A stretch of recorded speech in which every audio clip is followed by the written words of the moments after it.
Assalamualaikum warahmatullahi wabarakatuh. Innal hamdalillah nahmaduhu wa nasta'inuhu wa nastahdihi wa nastaghfiruh wa natubu ilayhi wa natawakkalu alayhi wa na'udzu billahi min shururi anfusina wa sayyiati a'malina may yahdihillahu fala mudilla lahu wa may yudlil fala hadiya lahu.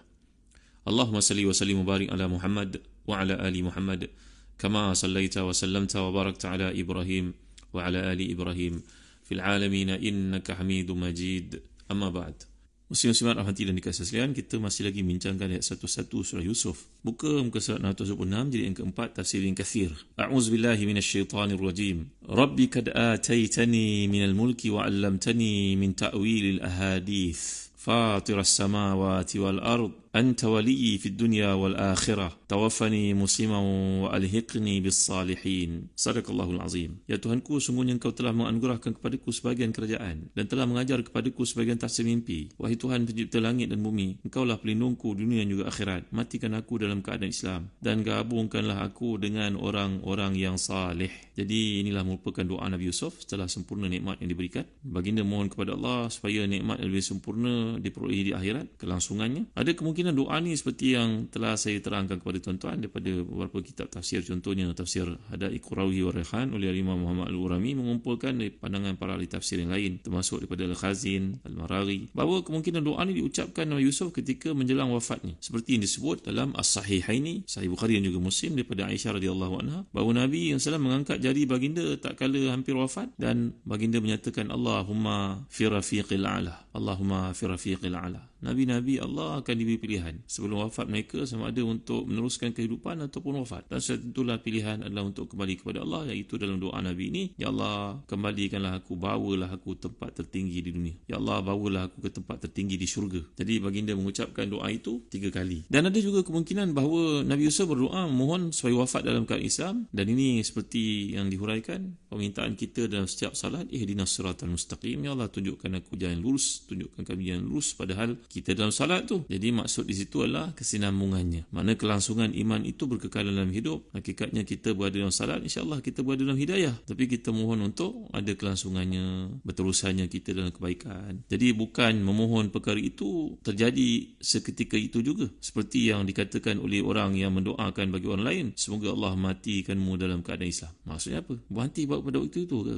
Tidak. Kita mendoakan supaya dia kekal melakukan amal saleh dan mati dalam keadaan beriman. Itu maksud kita, bukan? Atau juga kita berdoa, Ya Allah, hidupkan kami dalam Islam, matikan kami dalam Islam, himpunkan kami bersama dengan orang saleh. Jadi ini merujuk pada istiqbal, merujuk pada masa akan datang, bukan merujuk pada dan tu juga. Dan ada kemungkinan juga bahawa baginda Yusuf dalam permohonannya memohon supaya dimatikan pada saat itu juga kerana merindui ayahandanya yang telah pergi. Kerana seseorang manusia barangkali dalam kehidupannya kadang-kadang bila melihat orang-orang penting seperti itu telah tiada, maka terasa seperti hidupnya kekurangan, maka itulah yang berlaku kepada sebahagian daripada manusia. Tapi tentulah Nabi tidak berkeadaan demikian. Jadi dalam konteks saya ini lebih tepatnya permohonan Nabi Yusuf ini adalah memohon supaya baginda diwafatkan dalam keadaan Muslim, dalam keadaan iman. Ini merujuk kepada kesinambungan, kelangsungan iman itu supaya berkekalan. Bahkan memohon kepada Allah supaya berterusan nikmat itu sehingga ke akhirat. Itu maksudnya. Jadi firman Allah di sini, tawaffani musliman wa alhiqni bis salihin, matikan aku dalam keadaan Islam, gabungkan aku dengan orang yang saleh. Setelah Allah mengumpulkan keluarganya, menggembirakan hatinya dan memberi kepada kenikmatan dunia, maka ini juga telah saya huraikan dalam kuliah yang lalu. Barangkali dalam kehidupan seseorang bila dihimpit kesusahan ataupun penyakit, dan barangkali dalam kehidupan itu menyusahkan dirinya ataupun orang lain, maka dibenarkan untuknya berdoa, Allahumma ahyini ma kanatil hayatu khairan li wa tawaffani idza kanatil wafatu khairan li wa ja'alil hayata ziyadatan li fi kulli khair wa ja'alil mauta rahatan li min kulli syarr.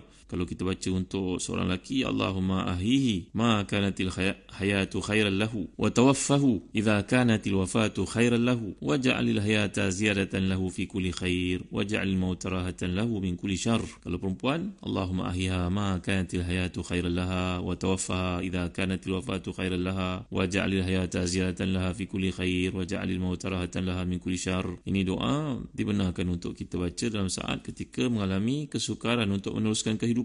Ada doa ni boleh tuan-tuan lihat nasihat, contohnya dalam Al-Azkar oleh Al-Imam An-Nawawi. Jadi juga dalam satu riwayat yang lain daripada Bukhari dan juga Muslim, Nabi menyatakan la yatamannayanna ahadukum al-mauta lidhurrin nazala bih imma muhsinan fayazdad wa imma musian fala'allahu yasta'tib walakin liyaqul Allahumma ahyini ma kanat hayatu khairan li wa tawaffani idza kanat al-wafatu khairan li. Jangan seorang daripada kamu mengharapkan kematian hanyalah kerana bahaya yang menimpanya, sebab kalau dia orang baik maka akan bertambah lagi kebaikannya. Kalau dia ni seorang yang buruk, mudah-mudahan dengan panjang umur itu dia sempat bertaubat. Tapi jika terpaksa, hendaklah dia berdoa, ya Allah hidupkan aku seandainya kehidupan itu lebih baik buatku, dan matikan aku kalau memang mati itu lebih baik buatku. Jadi perkara ini jika bahaya itu mengancam dirinya, tapi jika benda itu mengancam agamanya, dia dibolehkan mengharap kematian. Contohnya hidup di satu tempat yang mana orang memaksanya untuk murtad, memaksanya untuk makan benda-benda yang haram, memaksanya untuk meninggalkan Islam. Maka kemudaratan seumpama ini yang boleh mengancam agama, dibolehkan untuk orang itu berdoa mohon kematian kepada Allah SWT supaya disegerakan kematian, supaya tak berlanjutan ujian itu, kerana ujian agama ni adalah perkara yang sangat berat. Samalah seperti kalau kita lihat ada peluang, mudah-mudahan Allah beri kesempatan kepada kita untuk memuka sekali lagi surah Al-A'raf. Sebenarnya pernah saya huraikan dalam tafsir di IKIM beberapa tahun lalu, ketika kaum Fir'aun, iaitu ahli-ahli sihir itu, memohon kepada Allah SWT bila mereka diancam bunuh oleh Fir'aun, maka mereka berdoa, Rabbana afriq alaina sabra wa tawaffana muslimin. Ya Allah, limpah kepada kami kesabaran dan matikan kami dalam keadaan muslim. Ini merupakan doa ahli-ahli sihir yang mereka telah beriman kepada Musa AS lalu diancam oleh Fir'aun untuk dibunuh. Begitu juga kalau kita lihat doa Maryam AS ketika beliau telah pun ditohmah, difitnah dan sebagainya. Maka Maryam ketika merasa sakit untuk melahirkan, memaksanya bersandar pada pokok kurma, lalu mengatakan, ya laitani mitu qabla haza wa kuntu nasiyan mansiya. Ya Allah, mengapalah aku tidak mati saja sebelum ini, supaya aku tidaklah berhenti dan aku dilupakan oleh orang, itu lebih baik buatku. Kerana mereka iaitu Bani Israel menuduh Maryam ini berzina. Macam mana boleh dapat anak tanpa suami? Tapi yang nyatanya beliau telah pun hamil, melahirkan anak dengan perintah daripada Allah SWT.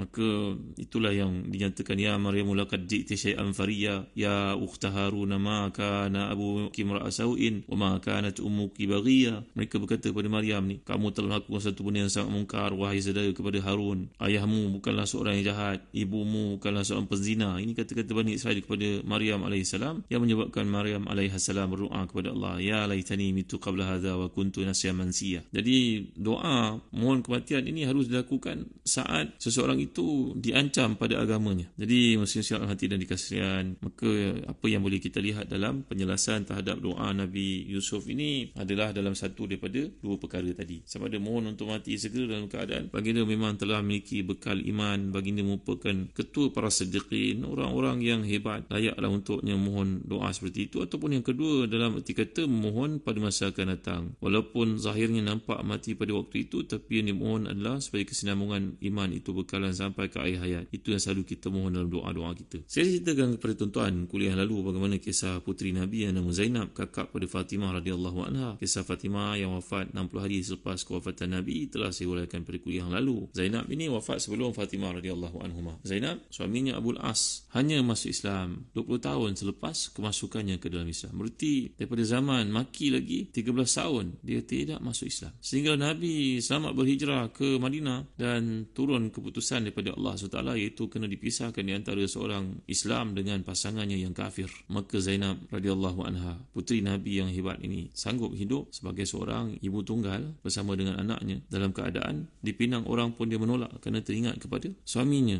iaitu Abul As ini tadi, walaupun beliau kafir pada masa itu. Dan telah diterang pada tuan-tuan, perang Badar meletus. Abul As ibn Arabi' ini, suami kepada Zainab ini, seseorang daripada ditawan dalam kumpulan tawanan kaum musyrikin Mekah yang menentang Islam, menentang di Badar. Dan bila keputusan dibuat bahawa mereka ni layak membebaskan diri dengan tebusan daripada keluarga mereka yang ada di Mekah, bagi yang kaya boleh buat demikian, yang tidak berkemampuan akan diteruskan sebagai tebusan. Dan kalau mereka ni mempunyai ilmu, boleh mengajar anak-anak penduduk Madinah membaca, mengira. Tiba-tiba dalam kumpulan harta tebusan yang nak ditebus tawanan-tawanan perang itu, Nabi melihat kalung. Kalung ini sangat bersejarah tuan-tuan. Kalung rantai leher. Ia merupakan wasiat, merupakan satu peninggalan Khadijah radhiyallahu anha yang diberikan kepada putrinya Zainab. Zainab memiliki kalung ataupun rantai leher daripada bondanya itu, Khadijah radhiyallahu anha, isteri Nabi yang mulia itu. itu, maka tidak ada pilihan pada Zainab melainkan menyerahkan kalung yang sangat berharga itu daripada si ibu yang telah wafat itu untuk dijadikan tebusan buat suaminya yang kafir. Allahu Akbar, Masya Allah. Bergenanglah air mata Nabi melihat kalung ataupun rantai leher milik isinya itu Khadijah radhiyallahu anha. Nabi minta izin para sahabat sekalian untuk mengambil kalung itu kerana sejarahnya sangat hebat bersama dengan isterinya yang mulia radhiyallahu anha, Khadijah Ummul Mukminin. Para sahabat pun sebulat suara membenarkan, ambillah wahai Nabi. Bahkan lepaskanlah Abul As ini tanpa sebarang tebusan, kami bersetuju wahai Nabi. Maka Abul As pulang ke Mekah. Masih lagi kafir, tuan-tuan dimuliakan Allah sekalian. Tapi selepas itu datang hidayah Allah, maka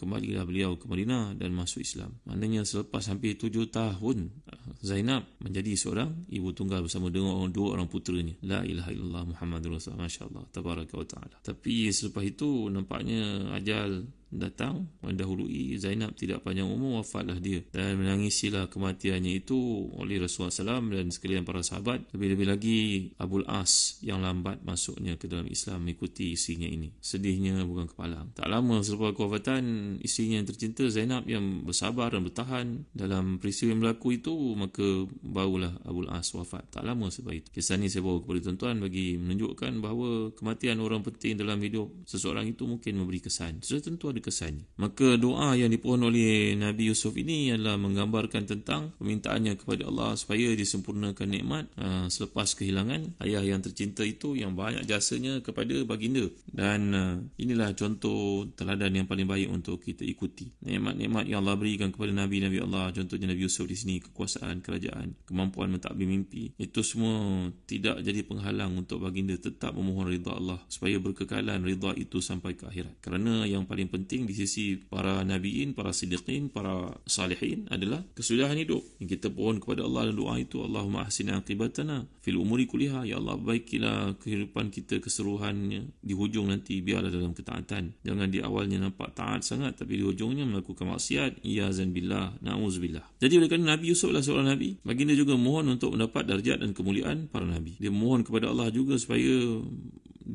dapat berada bersama dengan para salihin, para siddiqin, para mursalin, mendapat pahala, martabat, darjat dan kedudukan seperti yang mereka perolehi. Jadi mengharapkan kematian dimaksudkan di sini bukan mengharapkan semata-mata hanya kematian, tapi mengharapkan kematian dalam keadaan muslim. Jika ajalku telah tiba, wafatkan aku sebagai seorang muslim. Inilah pendapat kebanyakan para ulama seperti yang telah diterangkan. Jadi dalam syariat kita mengharapkan kematian tidak dibolehkan. Ini seperti dalam hadis, melainkan seseorang itu berlaku padanya musibah dalam bab-bab tertentu yang akan menjadikan kehidupannya sukar, maka bolehlah baginya untuk berdoa seperti doa yang kita pelajari sebelum ini. Pendengar yang hati dan dikasih sekalian, insya-Allah dalam kuliah akan datang saya akan huraikan bagaimana permohonan Nabi Yusuf ini telah pun dimakbulkan oleh Allah Taala. Bagaimanakah caranya? Baginda dikebumikan dalam sungai Nil, tapi datang Nabi Musa selepas itu untuk memenuhi permintaan Nabi Yusuf itu, iaitu jasadnya dialihkan, dibawa ke tempat yang lain, kerana itu merupakan permintaan Nabi Allah yang mulia ini, dan itu yang telah ditunaikan di atas perintah Allah kepada Musa AS. InsyaAllah saya akan huraikan perkara yang kuliah akan datang. Wallahu a'lam wa sallallahu ala sayyidina Muhammad wa ala alihi wa sahbihi wa baraka wa sallam. Walhamdulillahi rabbil alamin wa barakallahu fikum. Wassalamu alaikum warahmatullahi wabarakatuh.